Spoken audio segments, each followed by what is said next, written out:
আগামী নির্বাচনের পরে তারা সম্পূর্ণ ভারতীয় হিন্দুত্ববাদী এজেন্ডা বাস্তবায়নের নির্লক্ষ্য করতেছে। তরুণ প্রজন্মকে তৈরি হতে হবে। যদি বাংলাদেশকে দখল করার কোনো ষড়যন্ত্র হয়, বাংলাদেশকে যদি হিন্দুত্ববাদীরা তাদের দেশে পরিণত করতে চায়, ইনশাআল্লাহ আমরা মাথায় কাফনের কাপড় বেঁধে মায়ের কাছ থেকে বিদায় নিয়ে রাজপথে অবতীর্ণ হব। এই বাংলাদেশকে মুক্ত করেই ছাড়বো ইনশাআল্লাহ।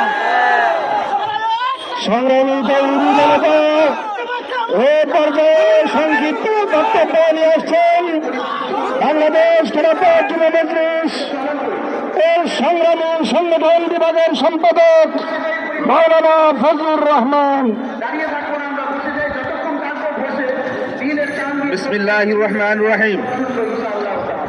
মাওলানা মামুনুল হক সহ 3 দফা দাবিতে বাংলাদেশ খেলাফত যুব মজলিস ঢাকা মহানগরীর উদ্যোগে আয়োজিত আজকের এই বিক্ষোভ সমাবেশে উপস্থিত আছেন বাংলাদেশ খেলাফত মজলিস শহরের সংগ্রামী ভারপ্রাপ্ত মহাসচিব মাওলানা জালালউদ্দিন আহমদ, যুগ্ম মহাসচিব মাওলানা আতুল্লাহ আমিন, আজকের এই বিক্ষোভ পূর্ব সমাবেশের মহতারাম সভাপতি মাওলানা জাহিদুজ্জামান সহ আমার সামনে প্রিয় সংগ্রামী ভাইরা, আপনারা